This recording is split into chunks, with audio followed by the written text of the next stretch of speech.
اچھا سر ایک بات بتائیں، آپ جب اسپیشل اسسٹنٹ تھے تو فورن میڈیا کو بھی ڈیل کرتے تھے، آپ ہمارے جو ڈایاسپورا تھا یو ایس میں سب کچھ، یہ جو بہت زیادہ ایک وارم ریلیشن شپ نظر آ رہی ہے between Trump and the field marshal, اس کا آپ کی پالیٹکس پہ کیا اثر ہوگا؟ پھر وہ امریکن اینگل تو ختم ہو گیا کہ وہاں کے کانگریسمین یا سینیٹرز کے کوئی لابی کر کے پریشر بنایا جا سکے، ہیومن رائٹس کا ایشو بنایا جا سکے، تو کیا is this bad news for PTI T I?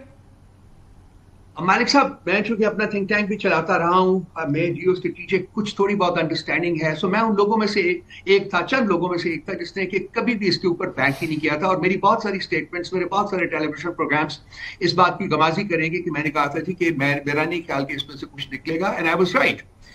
Jio strategic issues جو ہوتے ہیں، اسٹیٹ ٹو اسٹیٹ جو ریلیشنز ہوتے ہیں، وہ اتنی ایک بات آدھی بات کے اوپر جو ہے وہ چینج نہیں ہوتے ہیں،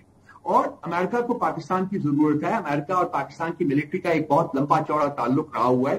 70 سال پرانا تعلق ہے، اور بہت کلوز ریلیشنز رہے ہوئے ہیں، اور یہ تعلقات جو ہیں وہ نہیں توڑے جاتے۔ اور امریکہ کے اندر بھی اس طرح ڈویژن تھی، Pentagon versus the White House basically. Pentagon has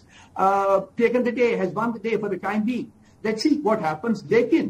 ایک پولیٹیکل پارٹی ہونے کے ناطے ہمیں کبھی امریکہ کے اوپر بینک نہیں کرنا چاہیے تھا، نہ ہم کرتے ہیں، ہمارا کوئی تعلق بھی نہیں تھا، یہ ڈائسپورا کی ایفرٹ تھی، اس کا کچھ نہیں بنا۔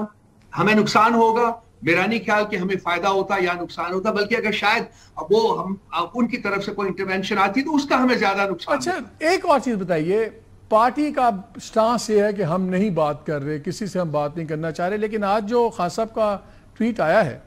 وہ پہلا پیراگراف ہی یہیں سے شروع ہوتا ہے۔ وہ کہتے ہیں پاکستان میں صرف ہائبرڈ نظام نہیں بلکہ مارشل لاء اور مکمل ڈکٹیٹرشپ ہے۔ اس کی واضح مثال صدر ٹرمپ کا شہباز شریف اور زرداری کے بجائے جنرل عاصم منیر سے ملاقات کرنا ہے، کیونکہ انہیں بھی پتہ ہے کہ تمام اختیارات عاصم منیر کے پاس ہیں۔ اس لیے میں بھی کہتا ہوں کہ مذاکرات ان سے ہی ہونے چاہیے جن کے پاس اختیارات ہیں۔ اسٹیبلشمنٹ آپ سے مذاکرات کرنے میں بالکل انٹرسٹڈ نہیں ہے، اور جتنے دروازے کھٹکھٹائے آپ کے لوگ خود کہتے ہیں کہ جی ہم بات نہیں کر رہے، پھر سٹانس آتا ہے کہ ہم بات نہیں کرنا چاہتے۔ تو اس بات سے مطلب ہے کہ ابھی بھی پارٹی یا خان صاحب جو یہ کہہ رہے ہیں کہ آپ بات کریں، اسٹیبلشمنٹ سے مذاکرات کریں، کیا یہ جو چیز ہے یہ ہے اصل سپورٹ بیس علی گنڈا پور صاحب کی، کہ وہ خان صاحب شاید یہ سوچتے ہوں کہ ٹھیک ہے وہ چیف منسٹر ہیں، وہ ملتے رہتے ہیں آفیشلی یا ان آفیشلی، تو وہ ایک کوریڈور کھلا ہوا ہے بیک ڈور نیگوسیشنز کا، بس خان صاحب تو ابھی بھی نظر آ رہا ہے کہ بات کرنا چاہتے ہیں۔ دیکھیے، میں اس چیز سے بڑا کلیتاً آگاہ ہوں، میں آپ کو بڑا کلیئرلی بتاتا ہوں کہ خان صاحب شارٹ کٹس میں بلیو نہیں کرتے ہیں۔ ہاں، ہمیں یقین ہے کہ جو طاقت کا منبع اس وقت ہے وہ پرائم منسٹر کا آفس نہیں ہے بلکہ وہ اسٹیبلشمنٹ ہے، اور بات چیت اسی سے کی جاتی ہے جس کے پاس طاقت ہو، تاکہ کوئی جو بھی گیو اینڈ ٹیک ہونا ہے، لینا دینا ہے، یا جو بھی ہے وہ بات نہیں ہو جائے۔ جہاں تک پرائم منسٹر کا آفس ہے، تو جو کچھ دیر پہلے ڈونٹ آسک می ٹو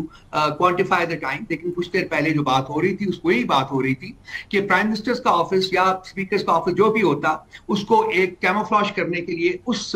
گفتگو کو جو کہ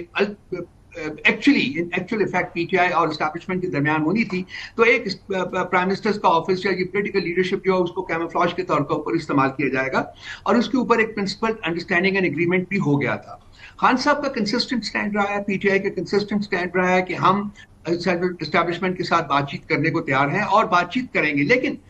ہم سے خوفزدہ اسٹیبلشمنٹ نہیں ہے جتنی کہ ہمارے سے خوفزدہ جو ہے وہ پولیٹیکل لیڈرشپ ہے، کیونکہ میں نے ہمیشہ کہا ہے کہ یہ کلیش جو ہے یہ پولیٹیکل پارٹیز کے درمیان اب نہیں رہا، یہ کلیش جو اب ہے، پولیٹیکل کلیش پاکستان میں ہے، یہ پولیٹیکل سوچوں کے درمیان ہے، اور جب بھی الیکشن ہوگا، جینوئن الیکشن ہوگا، they will be swept off the ground۔ کوئی اور پولیٹیکل پارٹی آپ کو نظر ہی نہیں آئے گی پارلیمنٹ، ٹھیک ہے رؤف حسن صاحب، اگر فری اینڈ فیئر الیکشن آپ کروا دیں۔ سر ٹائم دینے کا بہت شکریہ۔